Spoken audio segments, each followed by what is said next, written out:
Perkenalkan, nama saya Sawirananta Brahmana, NIM 172080017,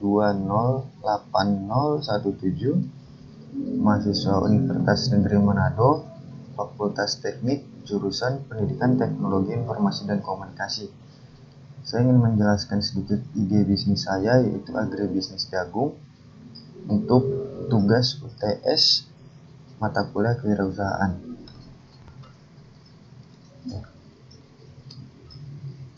Pertama itu tentang usaha.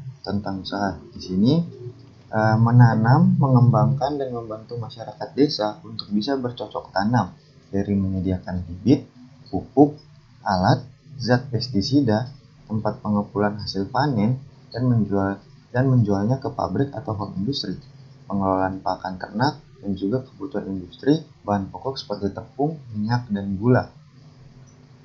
Nah, di sini visi misi yang saya buat, yang pertama itu visi, yaitu meningkatkan kualitas hasil panen. Yang kedua, meningkatkan produktivitas petani lokal. Yang ketiga, bisa meningkatkan nilai ekspor.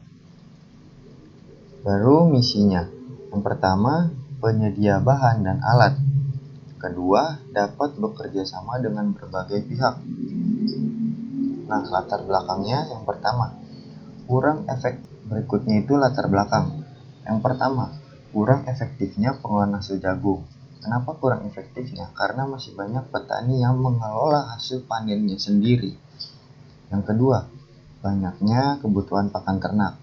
Di sini banyaknya kebutuhan pakan ternak, tapi tidak dipenuhi dengan hasil panen jagung itu sendiri. Karena tadi di poin pertama, masih banyak petani yang mengolah hasil panennya sendiri, tidak tahu dialokasikan kemana hasil panennya tersebut.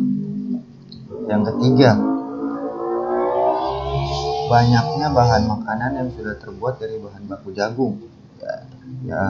Banyaknya bahan makanan yang terbuat dari bahan baku jagung. Yang pertama itu contohnya seperti tepung, minyak goreng, bahkan juga sudah ada gula. Yang keempat, waktu tanam yang cepat atau tanaman muda. Jagung itu sendiri bisa ditanam membutuhkan waktu dari proses penanaman hingga panen itu sekitar 3-4 bulan saja. Berikutnya, bisnis plan. Yang pertama, yaitu bahan baku. Nah, bahan baku itu menggunakan bibit dengan kualitas terbaik, penggunaan pestisida dengan tepat. Ya, di sini kita menggunakan bibit dengan kualitas terbaik dan penggunaan pestisida yang tepat, tidak berlebihan dan tidak juga terlalu sedikit. Kedua itu kemasan. Kemasan itu menggunakan karung kualitas terbaik dengan logo atau tulisan. Ya, menggunakan kualitas terbaik supaya tidak terjadi pecah karungnya, jadi hasil panennya jatuh atau terkontaminasi, dan juga terdapat logo atau tulisan yang menyatakan bahwa itu hasil produk kita, jadi orang mudah mengenalinya. Yang ketiga itu produksi. Nah, di sini produksi yang dimaksud itu menanam dan membantu petani dari awal sampai akhir dalam bercocok tanam jagung. Jadi kami menyediakan semua kebutuhan yang petani butuhkan dari proses awal menanam sampai proses akhir panen jagung tersebut. Yang keempat itu produk. Nah, produk yang kami hasilkan itu yaitu ada dua, yaitu jagung utuh dan biji jagung. Ya, jagung utuh itu ya yang bisa dikelola atau bahkan bisa dikonsumsi sendiri, dan biji jagung itu lebih banyaknya untuk ke pakan ternak. Berikutnya, pengenalan produk. Jadi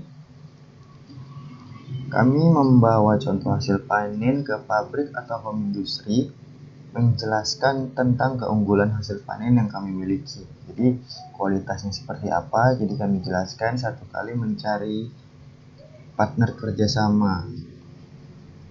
Berikutnya ini target pasar.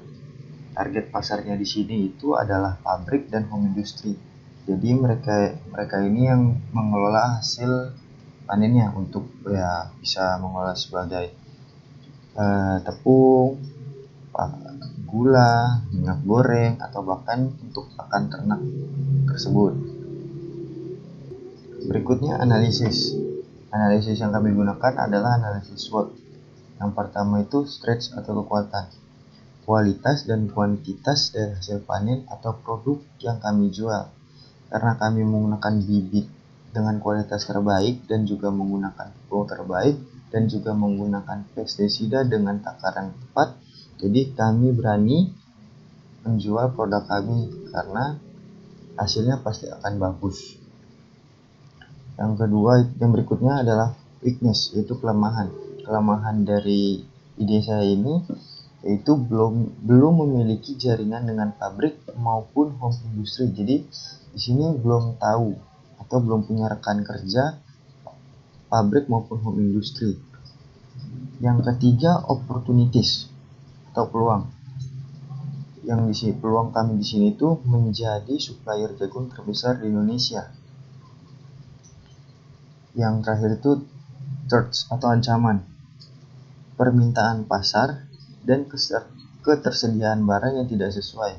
Jadi memang jagung ini adalah tanaman muda yang hanya membutuhkan waktu 3-4 bulan. Tapi pasti ada saatnya sebelum masa panen dan stok di gudang itu tidak banyak, tapi banyak permintaan dari pabrik maupun home industry, dan itu bisa menjadi ancaman karena permintaan pasar yang banyak tapi stok yang tidak bisa menutupi kebutuhan pasar tersebut. Berikutnya itu pelayanan. Pelayanan itu ada dua, yaitu untuk petani dan untuk pembeli. Yang pertama untuk petani. Di sini kami menyediakan semua kebutuhan bercocok tanam seperti bibit, pupuk, zat pestisida, dan alat. Jadi kami memenuhi semua kebutuhan petani dari awal penanaman sampai akhir untuk masa panen. Yang kedua itu pelayanan untuk pembeli, yaitu memberikan jasa antar barang. Jadi pabrik atau home industry yang bekerja sama dengan kami tidak perlu repot-repot untuk mengeluarkan biaya lebih untuk mengambil barangnya ke tempat kami, tapi ini kami yang mengantarkan barang ini untuk sampai ke pabrik atau home industry yang bekerja sama dengan kami. Berikutnya yaitu unsur finansial. Dalam satu kali bercocok tanam, kita mengeluarkan biaya 18 juta. Biaya itu sudah termasuk biaya sewa alat, biaya bibit, biaya pestisida, dan biaya pupuk. Dalam sekali bercocok tanam kita mengeluarkan 18 juta. Kita bisa mendapat keuntungan 10 juta. Ini berlaku untuk bercocok tanam dengan luas lahan 1 hektar. Jadi hitung-hitungan saya adalah dalam satu kali bercocok tanam kita mengeluarkan 18 juta dan itu sudah semua biaya sudah termasuk di situ. Mulai dari sewa alat, bibit, pestisida, pupuk. Dan itu kita sudah tidak perlu lagi mengeluarkan special food untuk masalah penanaman tersebut. Dan ini berlaku untuk luas tanah 1 hektar. Kegiatan bercocok tanam bisa dilakukan 3-4 kali dalam 1 tahun. Jadi untuk pengeluaran 18 juta dan satu kali penanaman 18 juta dengan luas lahan 1 hektar itu bisa kita lakukan 3-4 kali dalam setahun. Nah, sekian penjelasan saya tentang agribisnis jagung untuk menyelesaikan tugas UTS mata kuliah kewirausahaan. Sekian dan terima kasih.